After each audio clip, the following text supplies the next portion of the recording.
Olá a todas, todos e todes. É muito bom ter vocês aqui com a gente novamente, ter você com a gente aqui novamente. Estamos de volta para mais um episódio do nosso programa Economia Fora do Eixo, uma iniciativa da Rede Jubileu Sul em parceria com as Semanas Sociais Brasileiras e com o Grito dos Excluídos e Excluídas. Nessa etapa agora, né, nessa série que nós estamos nesse momento, ela está focando no tema dos 200 anos de independência do Brasil. Todos os programas agora, até setembro, nós vamos abordar diversos aspectos desse tema, né? 200 anos. E hoje nós vamos tratar do tema a partir dos olhares, né? Sobre as crianças e adolescentes. Como é que estão as crianças e adolescentes nessa reflexão da independência do Brasil, né? Nessa temporada, hoje é o que nós vamos estar focando, né? E hoje nós temos o prazer de ter uma convidada muito especial. A nossa convidada, ela é educadora popular, ela é amante da arte, do teatro, da poesia, contadora de histórias infantis, é catequista e mobilizadora da Rede Jubileu Sul, lá em Salvador. Bem-vinda aqui, Josilene Passos. Nosso espaço aqui é todo seu. Bem-vinda. Obrigada, Sandra. Olá, Sandra, toda a equipe de produção do programa Economia Fora do Eixo e internautas também, né, que nos acompanham neste momento. Um grande abraço. Maravilha! Então, a gente hoje, como eu já comentei aqui, né, nosso tema é criança e adolescentes, né? A gente vê que é muito invisível esse tema. Pouca gente está falando da situação das crianças e adolescentes, dessa situação de miséria que nós estamos vendo no nosso país. Nós estamos voltando a ver crianças e adolescentes nos sinais, nos semáforos, uma situação dramática, a situação de fome. Você veja que nas férias escolares a fome aumenta. Então, olha o drama, as férias, as crianças não podem nem se divertir, curtir, não, porque tem fome. Então, essa situação que nós estamos vendo nesse país hoje, infelizmente. E esse assunto é muito invisível, então a gente quer trazer ele à tona hoje, e nós vamos trazer duas manchetes. A primeira manchete que nós vamos trazer hoje é uma manchete que foi publicada no BBC, né, nesse canal, BBC News, e o Brasil desperdiça 40% do talento das crianças, diz estudo inédito do Banco Mundial, né? A gente vê que acabamos de comemorar, né, no último dia 13, os 30 anos do Estatuto da Criança e Adolescente, né? Quer dizer, são mais de 30 anos que foi criado esse mecanismo super potente, mas que apesar da gente contar com ela, nós no Brasil tem essa contradição, né? A gente tem uma lei incrível, uma prática terrível, e o ECA não deixa isso, reforça isso também, né? E garantiu segurança jurídica para o sistema de proteção para as crianças e adolescentes, mas ainda temos muito o que fazer, né? Segundo essa pesquisa que o BBC traz, que é do Banco Mundial, né, ele criou um índice do capital humano. Bom, capital humano a gente comenta depois, que é um conceito bastante complicado, mas vamos lá. Para alertar o governo quanto à importância de se investir em pessoas. Uma criança brasileira nascida em 2019, quer dizer, antes da pandemia, né, deve alcançar, em média, apenas 60% do seu capital humano ao completar 18 anos de idade. Isso significa que 40% de todo o talento dessa criança é deixado de lado, ou seja, é um potencial. E, pelo que a gente pode observar, pelos indicadores de fome, de subnutrição, muito ligado à fome, né? Muito ligado à fome, esse tremenda estatística aí apresentada por esse que consideramos o nosso inimigo, o Banco Mundial. Imagina vocês, até eles estão chegando a essa conclusão. Mas, enfim, eles são muito bons, às vezes, no diagnóstico. O problema é o prognóstico, o que fazer, né? O banco estima que o PIB, o Produto Interno Brasileiro, que é a soma de todos os bens e serviços produzidos por um país, né? No Brasil poderia ser 2 vezes maior se as crianças brasileiras desenvolvessem suas habilidades ao máximo e o país chegasse ao pleno emprego. Josi, Diante desse cenário, podemos falar em avanços e desafios após 30 anos do Estatuto de Criança e Adolescente? Na verdade, Sandra, nós precisamos falar, né, dos avanços e desafios. Você já trouxe aqui um dos elementos, que é a fome. Imagine que muitas crianças vão para a escola para comer, por saber que lá vai ter pelo menos uma ou duas refeições, um lanche ou algo mais, a depender da escola pública que seja matriculado. Ainda temos muitos desafios para a implementação do ECA. Apesar de mais de 30 anos de existência, temos o desafio de fazer o ECA conhecido, reconhecido, valorizado, implementado. E isso se agrava mais ainda, Sandra, quando você tem um gestor público, uma liderança política, que desfaz do estatuto, que diz que vai rasgar, jogar no vaso do lixo. Isso significa dizer que, então, que as crianças e adolescentes não entrarão no orçamento público. Veja, isso é sério. Isso é sério, porque as crianças empobrecidas, ela depende dos órgãos públicos para acessar os seus direitos. Isso significa dizer que ela não terá atendimento de qualidade. Porque assim, tá, a criança tem um posto de saúde na sua comunidade, a sua mãe vai levar, mas não basta ter um posto de saúde, né? Vamos trocar em miúdos. A gente precisa ter pediatra, a gente precisa ter o EBATRA para atender o adolescente, a gente precisa, se passar medicamento, precisa fazer os exames, precisa acessar os medicamentos, tudo na alta qualidade, e isso não chega, precisa estar garantido dentro do orçamento. Os equipamentos públicos do sistema de garantia, por exemplo, a assistência social, recebe mínimo do recurso público. Como vai se efetivar direito de criança desse jeito? Sobretudo para a criança empobrecida? Elas precisam estar no planejamento anual dos entes, de todos os entes públicos, no município, no estado, em nível federal. Os empresários também, por sua vez, têm responsabilidade, toda a sociedade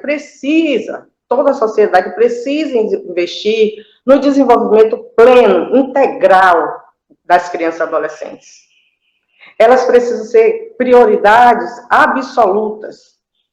Precisa ter garantido saúde, educação, esporte, lazer, cultura, moradia digna, direito de ir e vir, fortalecimento de vínculos, fortalecimento de vínculos comunitários. Mas como ter vínculos comunitários se nossas comunidades estão colocando suas crianças e adolescentes dentro de casa, porque a guerra entre as gangues, as facções, empurram nossas crianças e adolescentes para dentro de casa, elas não podem mais brincar na rua.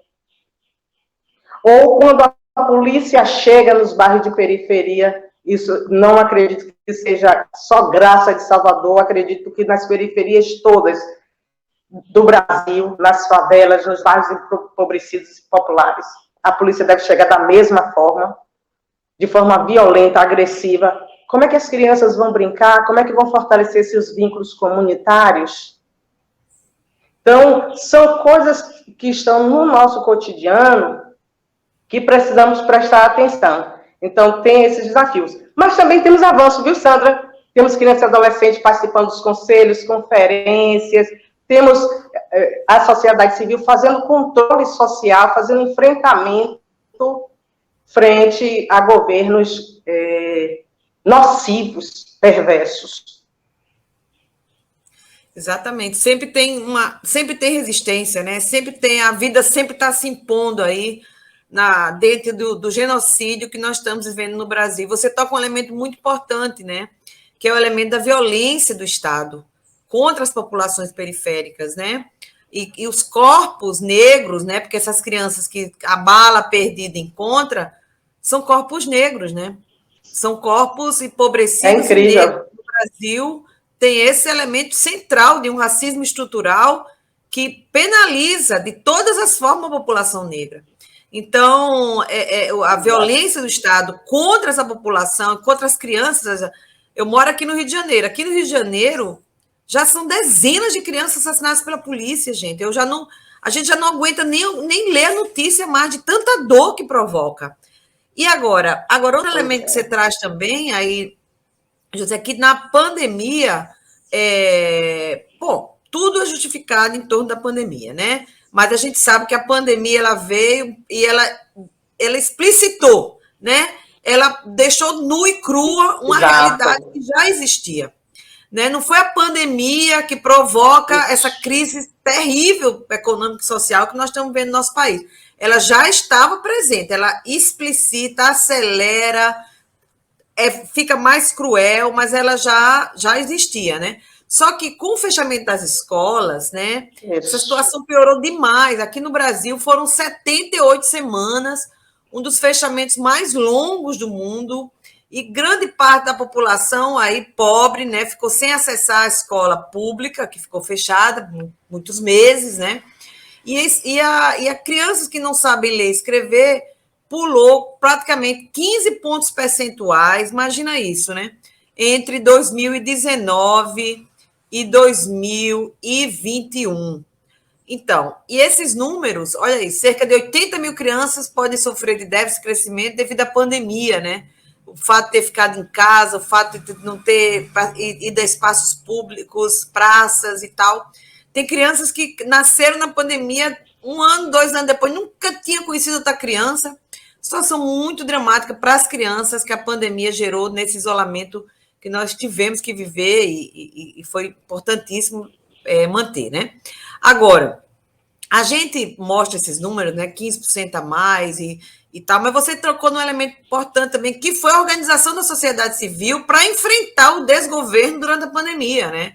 E esses números que a gente mostrou aí seriam piores se não fosse a sociedade civil organizada que atua para melhorar a vida das crianças. E a gente quer escutar agora um depoimento, né, da Isabelle Andrade de Souza, que entrega um projeto Vida Sustentável em Queimada Grande, crianças e adolescentes construindo um lugar bom de viver. Vamos lá escutar a Isabela.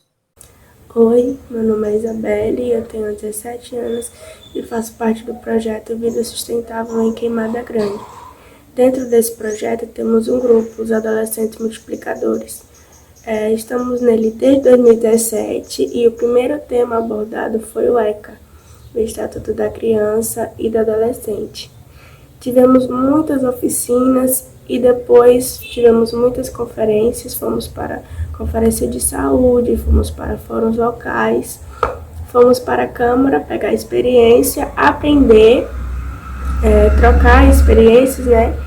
E também resolvemos fazer a nossa Câmara Mirim, onde eu fui uma das participantes, fui vereadora, e a minha solicitação foi uma praça. Aqui onde eu moro necessitava muito e necessita de lazer. Então a praça era um escape para as nossas crianças, né? E conseguimos a praça e também teve várias outras solicitações, cobertura de praça, enfim. Eu aprendi muita coisa com a Caritas, aprendi que devemos sim exercer os nossos direitos, os nossos deveres e devemos sim cobrar aos políticos da nossa sociedade e que também devemos participar das políticas públicas. Muito bom, Isabelle aí mostrando a voz aí das adolescentes, das meninas, porque apesar dos meninos serem os alvos mais fortes, né, dessa política genocida que a gente vive do Estado, mas as meninas estão sofrendo demais também a situação de violência, a situação de violência sexual, a violência do feminicídio, né? Então, que bom que esse trabalho com as meninas, em particular, se torne cada vez mais forte, porque realmente é uma situação dramática que nós estamos vivendo, mas está aí a prova de que a organização, a luta, a educação popular traz resultados, né? Uma menina que está aí falando, empoderada, lutando pelos seus direitos, isso é que importa, né? Bom, agora a gente vai trazer outra matéria, né? Na sequência, a gente vai trazer essa outra matéria que é do INESC, que trata da questão do orçamento, né? Trabalho infantil e orçamento público. investimento na manutenção da desigualdade, né? Eu acho que essa matéria aí do INESC é uma matéria muito boa, recomendo demais. Eu acho que no site, no nosso canal do YouTube, vai estar lá o link para ela, uma matéria excelente, que trata muito como que a manutenção dessas desigualdades, análise do orçamento público, mostra que quando o Estado falta, quando o Estado não entra com políticas públicas no combate a essas desigualdades, milhares de crianças são jogadas na pobreza e na fome. E são impossibilitadas de sonhar.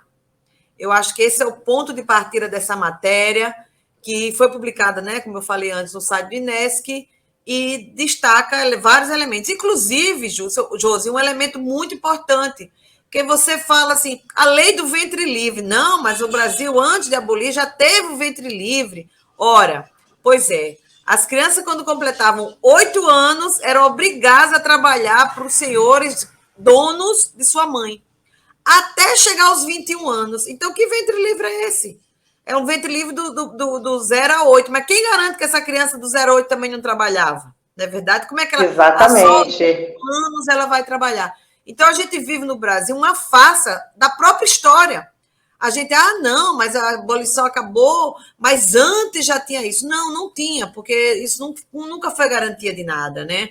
Então, eu acho que isso é importante a gente trazer nesses 200 anos, uma abolição que foi feita para não ser feita a abolição da escravidão. Então, a gente bate sempre nessa temporada aqui agora, a gente bate nesse ponto. Uma independência que foi feita para não abolir o trabalho escravo. Então, isso é muito importante a gente enfatizar, inclusive falando aí das crianças e adolescentes. Então, isso tudo mostra uma dívida, né, Josi? Uma dívida social, uma dívida histórica que a gente tem com as crianças e os adolescentes. Você concorda com isso? Olha, antes de dizer que eu concordo, já dizendo que eu concordo, eu quero voltar à falsa abolição. Eu acho que a gente ainda vive fora de uma abolição.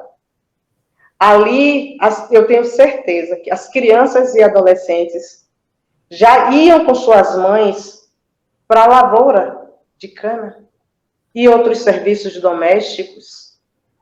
Ali começa a exploração do trabalho infantil.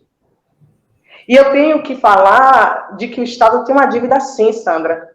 Tem dívida com as crianças e adolescentes que estão fora de sala de aula. Justamente nesse momento que a gente está aqui, né, fazendo essa roda de diálogo, você pode sair aí e ver crianças subindo, descendo em ônibus, vendendo bala e outras coisas para ajudar na renda familiar. Isso é trabalho infantil. O Estado tem dívida quando não garante o desenvolvimento pleno, integral, a saúde mental dessa criança, desse adolescente, que hora ele vai dormir, que hora ela vai dormir. O menino, a menina que está catando latinhas, não tem saúde mental, não tem disposição para estudar, não tem esporte, não tem cultura, não tem nada na sua comunidade, não tem curso profissionalizante, não tem incentivo à lei do primeiro emprego na condição de aprendiz, que está na lei. Muitas são obrigadas a saírem da sua comunidade. A gente acabou de escutar a Isabelle, né, Andrade de Souza. O projeto lá em Banzaê, eu pude coordenar durante um período. Muitos adolescentes deixam suas famílias para ir para a cidade grande, sobretudo São Paulo, em busca de trabalho. Cadê seus sonhos? Cadê seus projetos de vida? Então, o projeto chega na comunidade para apoiar essa iniciativa com criança e adolescente. São elas que vão construir um lugar onde se viver junto com toda a comunidade, sendo que dessa vez ela protagoniza, ela vai ajudar a romper esse ciclo de escravidão, esse ciclo de exploração do trabalho também. Então, ela vai ter o direito de sonhar na sua comunidade, mas os entes públicos precisam garantir. E como a gente já citou no bloco anterior, né, Sandra? Se não fossem as organizações parceiras, seria bem mais difícil, porque muitas vezes nós do Jubileu, nós da Caritas e outras organizações, entramos nas comunidades para apoiar as iniciativas pela ausência do Estado, que não cumpre o seu papel.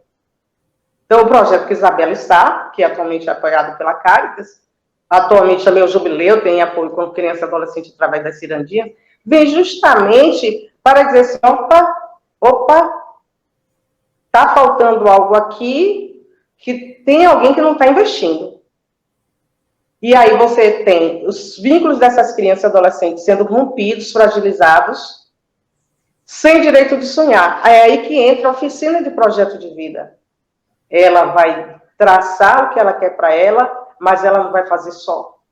Ela vai fazer junto com a sociedade onde ela está, junto com os parceiros.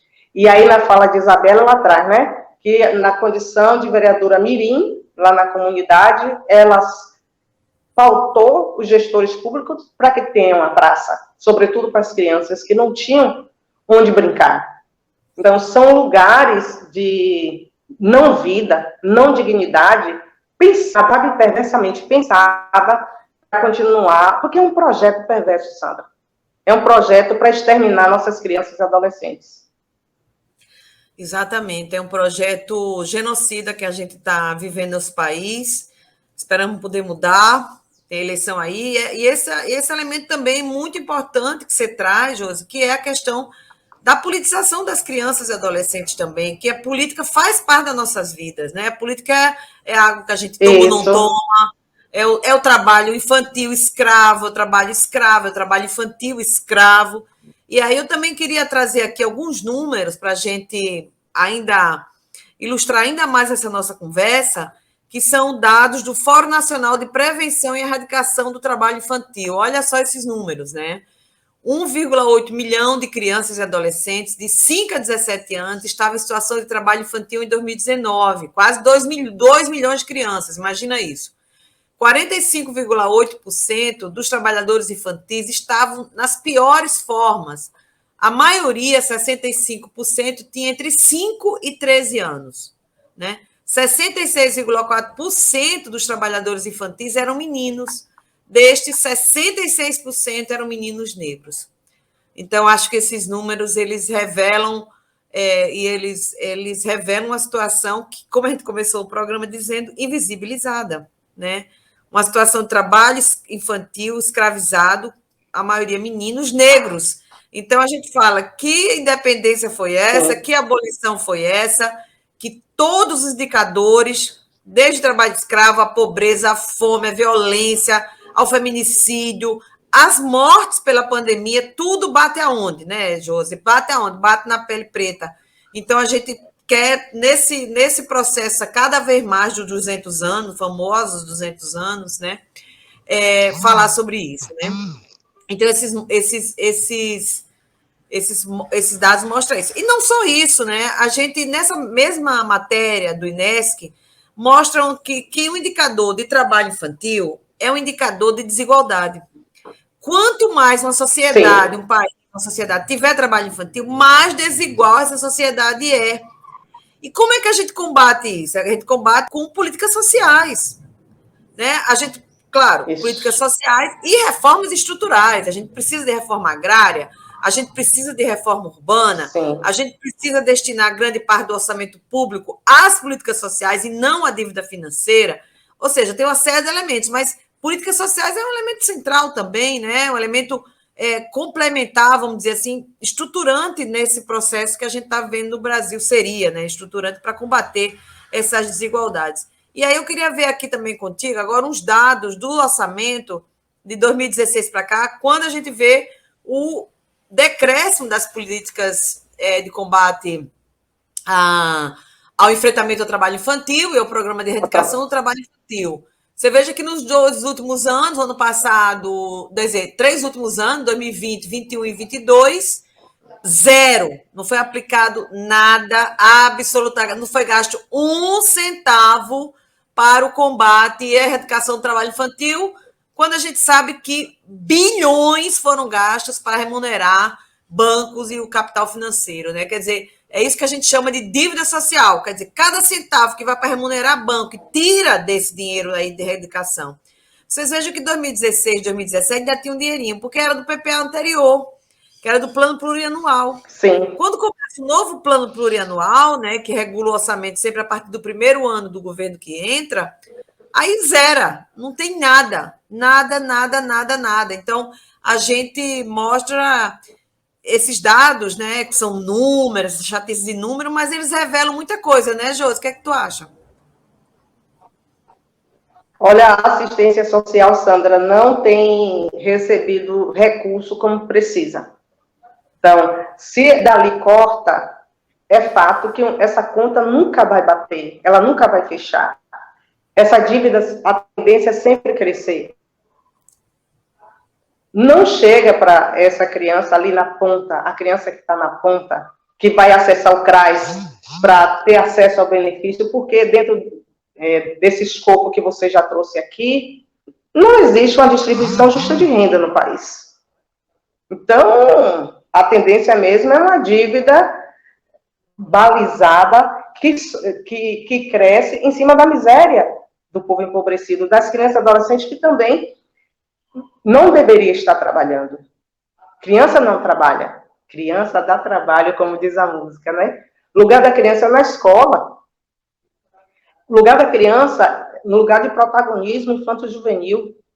A criança protagoniza a sua história, participando também de conferências, fóruns sociais locais, conselhos de direito, ela dizendo, ela sendo ouvida. Ela tem esse direito de participação.